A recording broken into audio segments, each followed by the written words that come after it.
Lord. Let us adore him.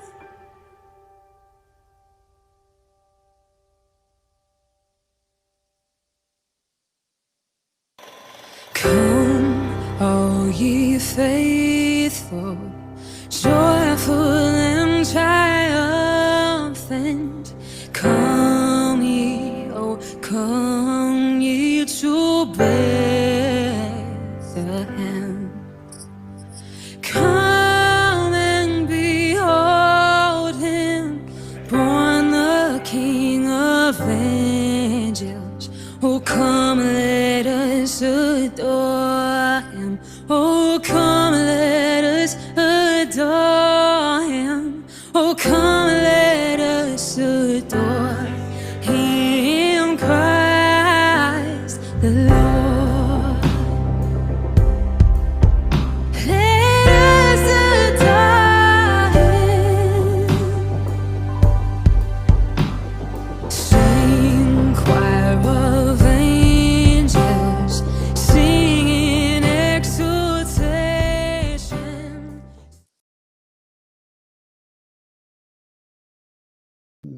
Okay, cool. So that was fun seeing that. Oh man, it feels like such a great moment to be finally. We got the release. We got it on Spotify, iTunes. So let's walk back. I'm trying to remember the first time we talked about this. It was because it changed a lot, right? So it was like, let's do a Christmas concert. When do you remember the first conversation we talked about it? Because I feel like we talked about it many times, but yeah. Father, I don't think people understand how full of ideas you are. So they have to, the public has to know. It's ridiculous. I'm a creative person, Lloyd's a creative person, but like, you have so many ideas. It's just all the time, and I love it. And so I don't even, honestly, Father, I do not remember when we first started talking about this. Was it just this summer? Like, no, it was before that. Because was it before? It was. You know? I heard about it way after summer. Yeah. But we did it. We did it in September. But you were the one, Father, that was like, it'd be really cool to do a Christmas record, and then we whittled it down to an EP, something that we could do somewhat easily. I mean, it took a lot of work, but I don't exactly know. But it definitely started with you, Father. Yeah, no, I think a lot of it was we were bringing for you for those Christmas holy hours, which we're going to do again this year, maybe a little tuned down at St. Peter's, which everybody always loved. And so I would hear you like singing those Christmas songs. I was like, man, I think doing these would be a huge hit. I think, and people have already responded well. Because we accidentally posted to Spotify early. So some of you might have already seen it on Spotify, but you can go right now to Spotify afterwards and let us know what you think. But yeah, talk us through whose idea was it to do that little creative flair? How did that go? I've never heard the story behind that. With Lloyd, do you remember? Like, I remember writing it in that studio. Yeah. Well, I think we had talked about. Well, first of all, this whole thing came together. I don't remember when, Father Ian, you called me, but I remember you basically said, "All right, look, here's what I want to do. Can we do it by this date?" And it was such a quick turnaround. I was like, "Well, really, we should have been doing this back in June, But so it was like I feel like the whole process was like, yeah. I mean, you would throw out these big ideas, like as Dana was saying, you have these grand visions, and you throw out these ideas, and I would think, I don't know, nobody's ever really asked me that, but I think we could, So the whole time, the whole thing coming about was just one step after the other of going like, I guess so, and it just kind of kept working out, and so. Yeah, I'm really excited about tonight. But to answer, I forget where I should backtrack. But your question was just that little. It was like that little the hook. But what you're saying is great, by the way. Yeah. Well, so I mean, Dana and I, the whole time we were talking, like, well, do you really want to make a Christmas album? I mean, like, I have so much respect for these classic, songs that it's like, it's been done so well before that, like, how can you really top it by doing the same thing? And Dana, just has a thing about her, like her music. When we work together, it's like, I know what Dana, like, there are just things in her toolkit that, are different, and so it's like, well, if we can do this however we want to do it, then why don't we make it kind of more like what you would do? instead of just trying to make it how it's been done. And we were just in the studio. We were working through the pre-production, and it was just like, let's just go into some chant. I want it to feel like church. If we're trying to make this thing feel like we're in an intimate setting together, let's make it more communal. And we talked about having background vocals and stuff, and that was just kind of difficult to make work, in the pandemic. So it ended up just being like a call and response lyric. And it just worked out. I thought it was a cool, I don't know how we came up with it. I think we just threw out words around. Yeah. I think it was really great because Lloyd always, like, sometimes I'll be like, oh yeah, this is fine. This is whatever. And then Lloyd's like, I'm not sure, Dana. Like, I think like we need more, like, this is not fully you, which is so great to have people that you work with that like almost know you better than yourself. And so we were playing around, on this song. We were just going through the songs, remember that day, like what songs do I want to do for this EP? And we were playing around, I think, with our friend Taiwan. He was like on the keys too. And then Lloyd was like, I think we should probably like write something extra for this and make it more me. And you're like, yeah, just like play around with it. And I remember I started singing whatever the first little hook was, that's different. Let us adore him. And then it went from there. And Lloyd and I, for me, like, Lloyd is my favorite person to write with. And so I feel like it was somewhat easy from there because we just played off of one another, and it came about pretty quickly. I think this was the first song we worked on too, maybe. And so, yeah, I'm really happy with how it turned out. I really love this song. I love the way it was produced, the way Lloyd did this, and the way we wrote together on it. It feels much more me than originally. So, Heck yeah, it was awesome. Let's jump into the second song. And by the way, all these songs were recorded live. When you're watching the video, that's actually us recording. So we recorded the videos while Dana was recording the songs. So let's get into the next video.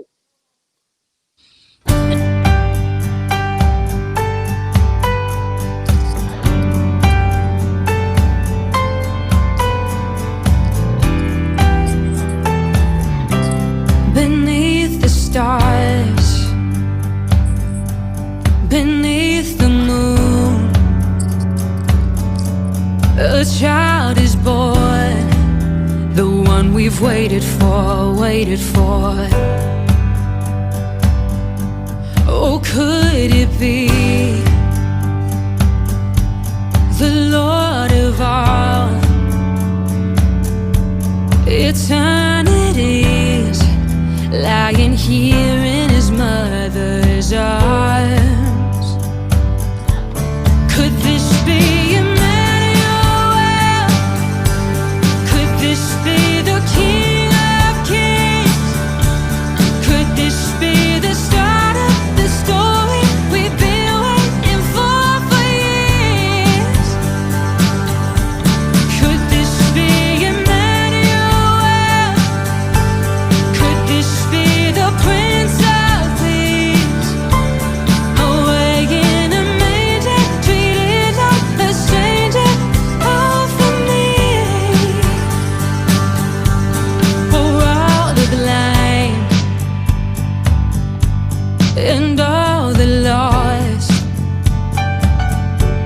for all the broken, he has come for us, come for us. He is the light to guide the way. Humanity will never be the same, be the same. Oh, could this be Emmanuel? Could this be the King of Kings? Could this be the start of the story we've been waiting for years? Oh,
This is unique and fun, and we're just doing what we do. And these musicians are awesome. Dana's amazing. The video crew is killing it. And we got Christmas trees happening everywhere, and so far so good. I'm loving how it's happening. So here we go. Oh, could it be? So far, Dana and the band has been sounding fantastic, and I think it's going to look and sound great once we're finished up. So. Lying here in his mother's arms. Great. Just out here recording this music, getting ready for Christmas time. It's going great. It's been a joy so far. Yes, sir. Could this be the start of the story? It's going well. This is actually really, really fun. Christmas is it September right now? Christmas in September. What's your favorite thing about Christmas? Jesus being born, yeah. And the presents. And my family. All together.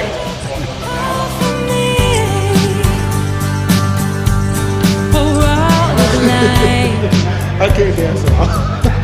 And all the lost, for all the broken. Get camera on camera. Splitting the space-time continuum right now. He is the light. One of my dreams is to bring that beautiful, like, high-quality music to the Catholic world. And working with Nashville, working with Lloyd, working with you, Britt, working with all these folks, I'm learning so much, and it's just exciting. So I'm glad I'm able to do this and help out the way I can. Could this be Emmanuel? Could this be the King of Kings? Could this be the start of the story? Fun watching the behind the scenes a little bit, isn't it? Oh, maybe can you guys hear me? Yeah. It's making me nostalgic. Which happened just a couple months ago. That was And the such best a part fun was for us, we were traveling in a van together. So it was me, Tim, Nick, and the photographer, Caitlin. And we stayed in an Airbnb. It was fun. We have lots of stories with Airbnbs. But Dana, tell us a little bit, what was your writing process for Emmanuel? Because you actually wrote this years ago, right? Or I wrote this, yeah. It was really cool just watching this back because like seeing something that has been just like waiting, like on standby for like years now come to fruition is pretty crazy. It's funny because I'm very like nostalgic right now because I think it was a few years, like 2 or 3 years ago, I was going on a Christmas tour with Josh Wilson, which was like a guy I grew up listening to on the radio. And we were doing a Christmas tour and they're like, okay, got to play Christmas music. And I really didn't play Christmas music at that point. I had I'd never written Christmas music. I hardly, maybe I did stuff in Greenville with you guys, but I was like, okay, I got to learn these like Christmas songs. But as a songwriter, my favorite thing to do is to sing my own songs. And so like these songs, where I'm expressing myself. And so it was the night before the tour. And I was like, maybe I should write a song. And so I just sat down. I was like, okay, come Holy Spirit. Like, what does Christmas mean to me? Or what do I want to say about this? Because you grow up listening to Christmas music. I mean, every single person that celebrates Christmas does that, even some that don't celebrate Christmas. And so I was like, what is a Christmas song to me? And I just sat down, and honestly, I don't exactly remember how it went, aside from the fact that it was just me and my guitar in my room in North Carolina at that point. And within like an hour, I wrote this song, and it just like came out. And it was really beautiful because on the tour too, I realized this was a song that was very easy for people to like pick up. Once it gets to the chorus, it's very easy to remember. And then I play it every single year in Greenville at our Advent Holy Hour, and people sing along, and it's so beautiful when people are singing along to something you've written. And so now it's like here, and people can listen for forever, and I'm really excited about it. And Lloyd brought it to life so beautifully too, because I mean, when you have a song that you've had for forever and you just play it on the guitar, it's really hard sometimes to think about what it'll sound like produced. And so I'm really glad that we had Lloyd on this project, and you brought it to life. So, well, you always make it easy because whenever you bring in an idea, it's like even if you just play it on guitar and it's like, okay, I can picture what's happening all around you. It's just the way you write is just, it's easy to make things happen. So thank you. it was fun. It was fun. And I really like looking back at that day. It is crazy that we did what we did. I'm not sure if people understand, like, it is insane. First of all, how quickly this all came together, but recording something live. I mean, I don't think people understand how much goes into a live performance when you go to a concert. I mean, you have in-ears in, you're listening to a click track, everybody's playing to the same track. Like, so when we were recording, I mean, what I'm hearing in my ears is way different than what everybody's hearing on the outside. Like, Father, you were saying, I can't hear really anything. You're like, except for me singing and like the people that we had. And the kick drum. Yeah, and the kick drum. That's about it. Everything else was in our ears. I don't think people realize that, but that's just like a little look into the behind the scenes of how we did this. And just getting a vocal take, it's very hard. Yeah, with Tim, next time I'm going to have an in-ear too, so I can. Yes. Yeah, you should.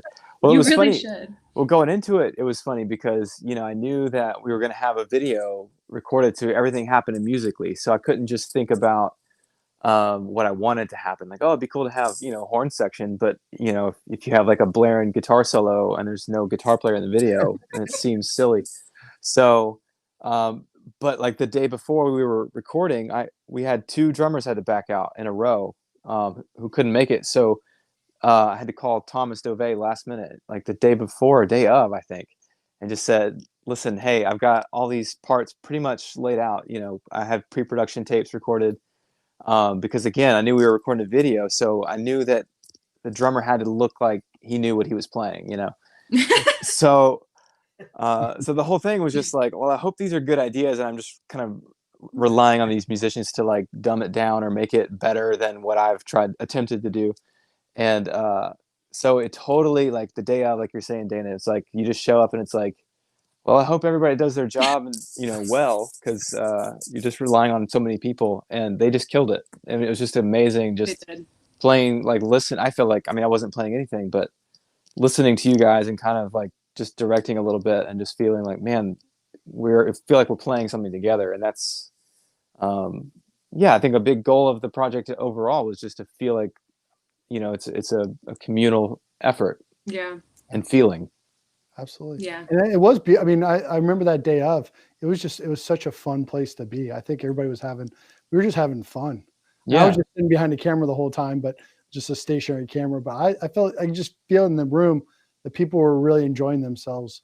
It was a lot of fun. Hey, I want to we have a few comments. So here's the crazy thing. Our comments so far are only priests on YouTube. So that's a change up. Thanks, guys. Well, I think Jim Grogan and Father Edward Looney. So I know those guys. Yeah. So Jim Grogan says, so hearing Emmanuel just changed my homily for tomorrow, the first Sunday of Advent. Could this be Emmanuel? Could this be the King of Kings? Could this be the start of the story? So he's going to quote you.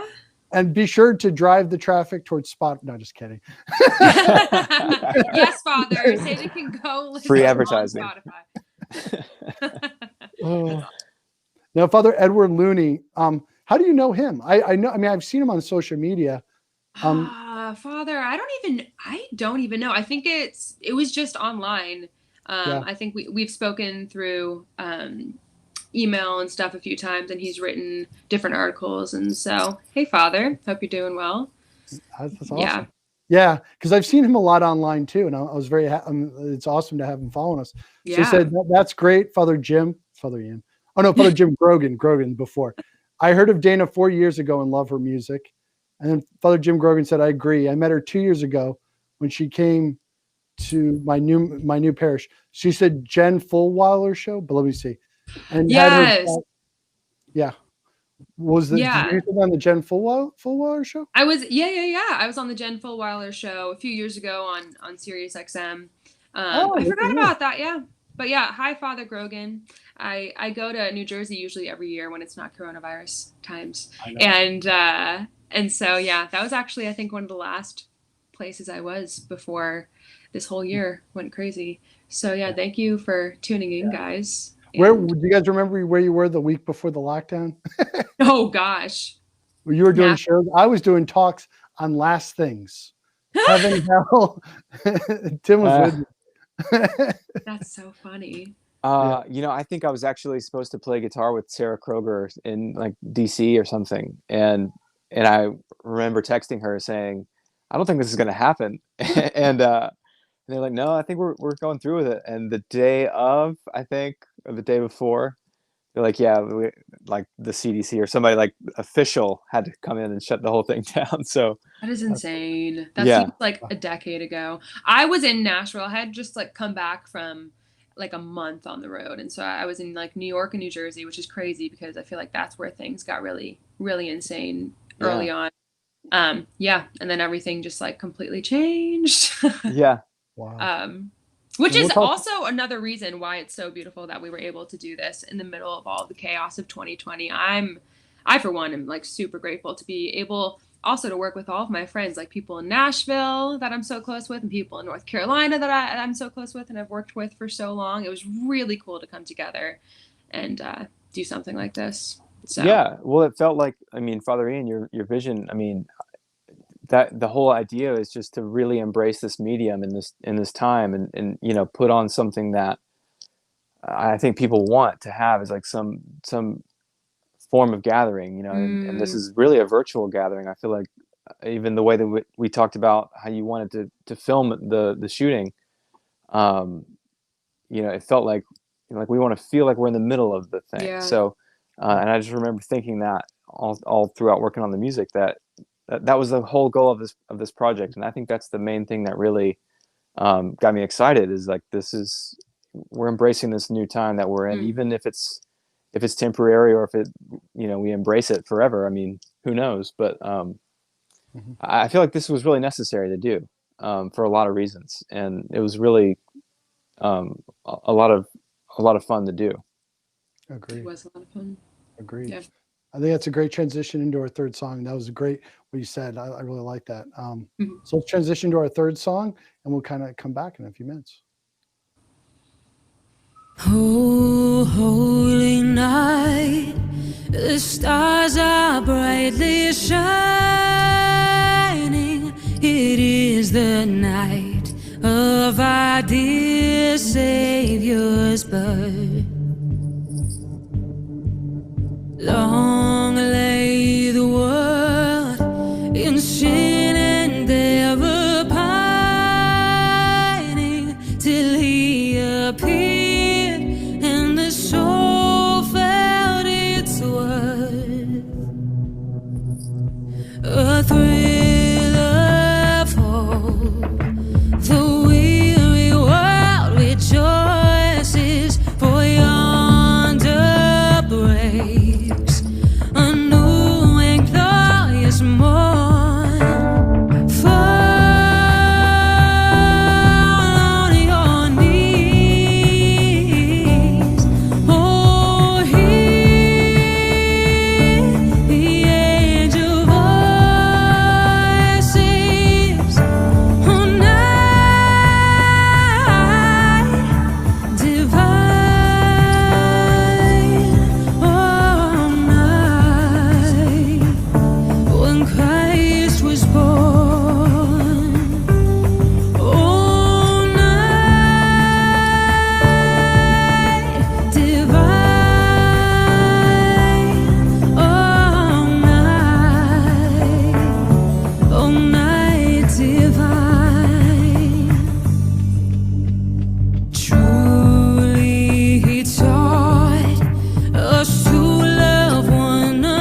Oh, holy night, the stars are brightly shining.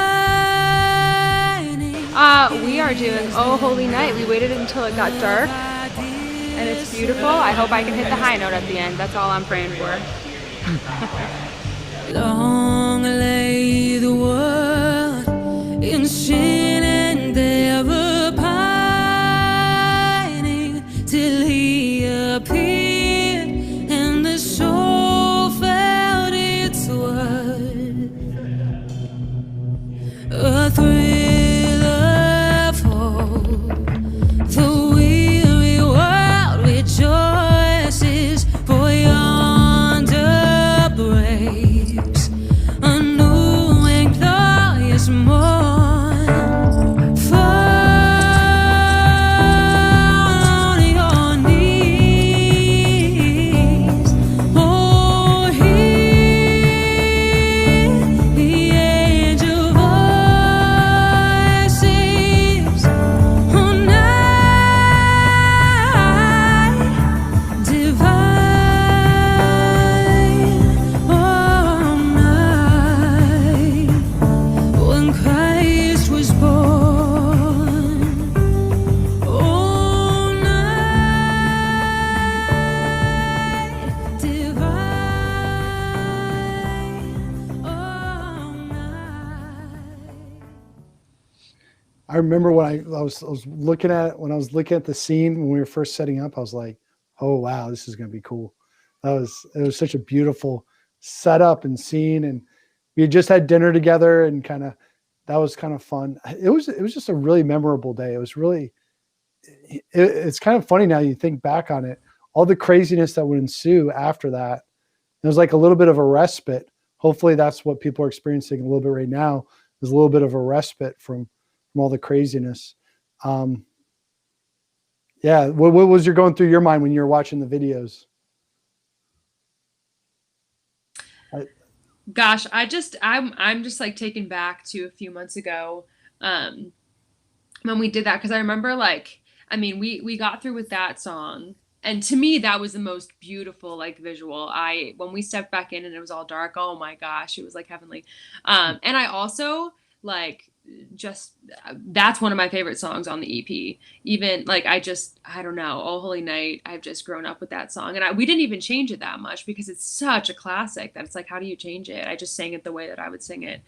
So I was just so excited about that song. But I remember driving home, since I live here, and so it was not that far away, and just saying oh my gosh, what just happened? Yeah, all of this, I'm just so humbled, honestly, that at least just for me, that I get to do this, and I get to do it with people like you guys. And that whole day, it was a long day. Everybody was just so on board and so wanting such excellence for these songs and for the videos. I just remember driving home being I'm really tired. And the next day I was starting my socially distanced Be Brave tour. So I was thinking about that too. But for a moment I was that all just happened. And I was kind of Jesus, of course, is at the center of it. But this music was at the center of it. And I just felt so amazingly blessed. And so I still do. And it's really, months later now. And yeah, it's been a hard year. It's great looking back at that, just being able to do something so beautiful with your friends. Yeah, it was just gorgeous. I loved it. Yeah, that song, I was the most nervous about that song because it's such a classic, and it's beautiful. It's the perfect song. It's one of the most beautiful songs ever written. And I just thought, man, don't mess this up, because it's you can't make it better than what it's been before. So just make it different, make it unique. Yep. And so we leaned on that. That idea of, I remember doing the bass part and wanting it to feel aggressive but not distracting, and it ended up feeling kind of tribal. I wanted to feel like we were around a campfire, and the way that everybody was lined up in the room, the way they shot it anyway, was everybody was facing each other, and so it was kind of conducive to that feel anyway. And so watching back behind the scenes, just remembering that day, I just remember thinking, man, I took a lot of risks with the arrangement of this song, and I hope I didn't go too far or not far enough or whatever. And so I just remember like kind of anticipating the feeling of hearing musicians play it together for the first time, aside from just what all we'd compiled together, just, piece by piece. And it just felt right. It felt really cool. And I remember just knowing immediately, okay, we're on to something. Like these guys and girls are, they're making something right now. And so it felt very, sacred and very, very much like I don't want to get my hands on too many things right now and mess it all up, So it was just a lot of fun and just a special night. And I really do hope that it translates. I hope that this feels like the videos come across as a very like coming together feeling, and less of a something that you're watching separately. Yeah, no, that's a good way of summarizing. The whole goal was, because I've talked with you guys about this a lot, is that feeling that you're there, that it's not like you're watching somebody performing something, but you're there with them. You're seeing the behind the scenes. You're seeing the different people, the collaboration, and I tell you, when that day was done, I was like, we did this. I was, it was like, holy cow, it came together, and seriously. And now here coming to this moment, it's like, we're still got work to do in terms of behind the scenes stuff, but for the most part, it's done. And you guys rocked it. You guys rocked it. We've already said it was on Spotify. We got some feedback from curators and folks on Spotify. They had no complaints about A Holy Night, and which I think that's hard to do. Right. I think because it was even when I was starting to share some of these songs with people, when you mentioned with Christmas music, it is it's a risk because it is kind of like sacred territory for some people. They've heard this song, so they have a certain expectation. And I think when I'm listening to it, you guys meet the expectation of the song, and it's like you just add a little spice to it, it's like that. Yeah, you just added just a little touch to it that I think gives it a unique little flavor, but not taking away from it. Like if you have different versions of fried rice, and the fried rice has, like my favorite restaurant in Fayetteville has this fried rice that just has a nice little flavor to it. That's different than the other fried rices. Yeah, well, thank you. I love being compared to fried rice. No, I agree, because it's funny too, because like I've said, Lloyd and I work together often. And so with other songs, I feel like we're always trying to like push the envelope, which is great. And, like do the whole pop, R&B, soul thing. And obviously the soul comes out in these songs. And, but it was really interesting. Like it's interesting now looking back at this whole like finished product, because I think it was a really great balance of making things a little bit more current and very much me, but also keeping the spirit of everything. Because I remember growing up, every single or every other year, my family would have this huge Christmas party in North Carolina. And it was just like a huge thing. And we'd set up my brother and I would help set up before the parties. And it's just like one of the most beautiful memories, some of the most beautiful nostalgic memories that I have. And we would listen to all of this Christmas music. And so I love that this music fits in with all of that stuff that I listen to. And it hasn't strayed too far. It's still classic, but it's just a little bit more me. And so, yeah, I'm really glad to be a part of this project and to have done it with you guys. And I'm excited for everybody to now have this as a soundtrack, like part of the soundtrack to this season, because we're done with Thanksgiving now. It's crazy. I know, it's exciting. I think that's a good note to leave on. Let's just double check to see if we have any other comments. We had a few people that were just excited to see it. Do you have any other comments, Tim? Yeah, just great feedback. It's absolutely beautiful. Holy Night's a couple of people's favorites. Yeah, people said the great job. Holy Night was one of their favorites, and this is we're at the. I guess we're at the finish line for the most part, but we're going to be doing some promoting of it. But so just for those folks who are tuning in, the videos will be available on YouTube, each individual song, without the behind the scenes footage. So you can share that. You can share with friends. We're on iTunes, Spotify. What else? We're on Amazon, distributing to all the major platforms. Whatever, Apple Music, whatever it might be. And the videos are up now. The videos are up now, so we got those up. And thank you guys for joining us. And this was so exciting. Thanks, guys. Do you have any closing words? Anybody want to close it off? Or I would just like to say, I mean, just thank you for listening to this music. Thank you to Father and everybody that made this possible. Lloyd, I mean, and the guys that were part of the band. I mean, thank you. And yeah, thank you to everybody listening. The best way to support people like us that are trying to like put out beautiful music and do something beautiful is to truly just share, like grassroots, just share on your Facebook page, share on Instagram, share with your friends, text, like share the videos. Honestly, I mean, that's the way music gets out there, especially these days, when you're like not on a label or anything like that. So please, if you want to just support this and you love this music, just share it on your pages. That's the best thing that you can do to join forces with us with this stuff. So yeah, thank you guys so much. Amen. Thanks, Dana. So we'll close it with that. Good to see everyone. And